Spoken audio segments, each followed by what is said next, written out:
पिछले एपिसोड में हमने रूम नंबर 1 में प्रवेश तो कर लिया, बट हमने ये नहीं जाना था कि इस बिल्डिंग में कितने फ्लोर्स है, एक फ्लोर पे कितने फ्लैट है, हमारे नेबर्स कौन है। तो चलिए जानते हैं संपूर्ण अपार्टमेंट का लोकेशन।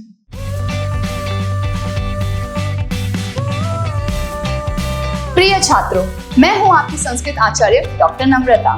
नमस्ते संस्कृत यूट्यूब चैनल पे आपका स्वागत है। सिंप्लीफाइड संस्कृत लर्निंग के लिए हमारे चैनल के साथ जुड़िए। Press the subscribe button and don't forget to click on the bell icon. Let's get started. तो जैसे कि आपने बहुत क्लियरली ऑब्जर्व किया होगा कि कोई भी संस्कृत टेक्स्ट बुक में व्याकरण का सेक्शन लीजिए तो बहुत सारे टेबल्स होते हैं। बालकः बालकौ बालकाः, पठति पठतः पठन्ति। तो ये पूरा जो सोसाइटी है उसे मेरी दृष्टि से मैं दो अलग सोसाइटी मानती हूँ। जैसे कि कोई भी सिटी में ओल्ड एंड न्यू नेबरहुड होता है, old Delhi, new Delhi, Bombay, south Bombay, Ahmedabad और ओल्ड सिटी अहमदाबाद। उसी तरह से ये जो शब्दों की सोसाइटी है उसमें हमें दो नेबरहुड अलग दिखाई देंगे। एक जो हम नेबरहुड में प्रवेश करने जा रहे हैं वो पूरी सोसाइटी में छोटे छोटे 3-3 फ्लोर्स की अपार्टमेंट्स है, उसे आप रो हाउसेस भी कह सकते हैं। और आगे जाके हम ऐसी सोसाइटीज करेंगे जहाँ पे लंबी लंबी हाई राइज बिल्डिंग्स है। तो अभी के लिए हम ऐसी सोसाइटी में विचरण करेंगे जहाँ सभी बिल्डिंग्स 3 फ्लोर की है।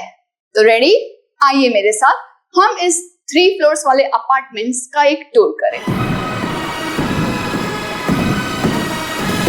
तो ये हमारी अपार्टमेंट्स का एक सैंपल है। इस अपार्टमेंट्स में जैसे कि आप देख सकते हैं, एक फर्स्ट फ्लोर है, एक सेकंड फ्लोर है, एक थर्ड फ्लोर है। अब each and every floor in this apartment is having 3 flats, room number 1, room number 2 and room number 3। अब मैथमेटिक्स में तो आप इतने स्मार्ट हो तो मुझे बताइए टोटल कमरे कितने हैं। अगर 3 फ्लोर और दर एक फ्लोर में 3 रूम है तो total number of rooms are, yes that's right, 9 rooms है। Okay, now there is something that is different for CBSE and state board and I will tell you why। पहले बात करते हैं संस्कृत का ओरिजिनल कंसेप्ट जो कि CBSE बोर्ड के grammar में वो मान्य गिनते हैं, और वो है इस 3 फ्लोर्स का डिस्ट्रीब्यूशन। कहने का मतलब ये जो हमारा अपार्टमेंट है उसमें सबसे पहले हम उनके फ्लोर्स को जानेंगे। जब फ्लोर्स की बात की जाए तो हमारे इस ब्यूटीफुल अपार्टमेंट में नीचे एक प्यारा सा गार्डन है, और कौन नहीं चाहेगा कि इस गार्डन व्यू के पास ही हमारा रहना हो।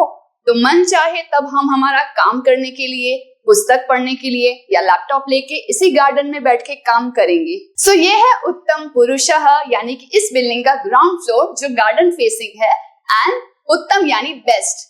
और आप ही स्वीकारते हैं कि I is always capital, so I am best. I'm the best, I'm the best, I'm the best. Yes, you are the best. और एक और बात बताऊं, रिसर्च कहती है कि हमारे कर्णों को हमारा खुद का नाम सबसे प्रिय होता है। तो हम सोए हैं तब भी कोई हमारा नाम पुकारे तो हम झट दे के सुनने लगते हैं। So we like our names. So इसे हम उत्तम पुरुष को इंग्लिश में कहते हैं third person. So we are the best. इसीलिए उत्तम पुरुष में अहम यानी कि मैं, और मैं अगर बोल रही हूँ तो आई एम द स्पीकर, और not that speaker, I am the orator, speaker. तो उसी तरह से उत्तम पुरुष। अब मैं जब बोल रही हूँ तो सुन कौन रहा है? आप। तो आप हुए मध्यम पुरुष, क्योंकि आप बोल भी नहीं रहे लेकिन सुन रहे हैं।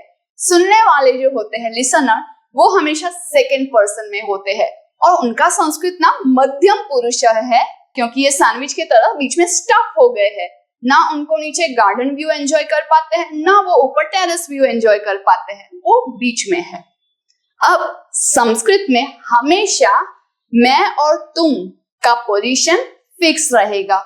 सभी अपार्टमेंट्स में अहम और तुम इतना फिक्स्ड है कि हमें और आवश्यकता ही नहीं है to use the 3 rooms on the top floor. इसीलिए हमने डिसाइड किया कि जब मैं और तुम पार्टनरशिप में इस बिल्डिंग में रह रहे हैं तो हम ऊपर का जो फ्लोर है वो रेंट पे देंगे। इसके बारे में हम अच्छे से डिसाइड करेंगे कितना रेंट लेना है, लेकिन बाद में। अभी के लिए ऊपर के फ्लोर में कोई भी आके रह सकता है, and that is why it's called प्रथम पुरुषः, प्रथम बिकॉज वो फर्स्ट फ्लोर है, और क्योंकि वो और कोई है इसीलिए अन्य पुरुषः। तो इन अ समरी, स्पीकर जो मैं बोल रही हूँ मैं उत्तम पुरुषः, आप सुन रहे हो तो आप मध्यम पुरुषः। जिसके बारे में हम बात करते हैं सह बालकः, सा बालिका, तत् विमानम, तो ये सभी अन्य पुरुष टॉप फ्लोर पे रहेंगे। अस्तु, अब जैसे कि हमने बताया ये जो ओरिजिनल कंसेप्ट है वो सीबीएसई बोर्ड के ग्रामर में इस तरह की बिल्डिंग्स दिखाई देती है, बट स्टेट बोर्ड का ग्रामर कहता है 3, 2, 1, यानी जो उत्तम पुरुष स्पीकर थे वो टॉप पे चले गए, मध्यम पुरुष एज यूजुअल बीच में स्टफिंग की ड्रेस में बीच में ही अटकेगा, और जो अन्य पुरुष है रेंट वाले वो 1 यहाँ लिखा जाता है। ये जो शफलिंग का काम हुआ 3 और 1 के बीच में वो इसीलिए हुआ क्योंकि कुछ लोगों का टेस्ट ऐसा है कि उनको गार्डन व्यू नहीं चाहिए, उनको टॉप फ्लोर में ज्यादा आनंद मिलता है। तो उत्तम पुरुष यानी कि मैं डिसाइड करती हूँ कि मैं टॉप फ्लोर पे रहूंगी जहां से मुझे पूरा सोसाइटी का व्यू एंजॉय करने मिले।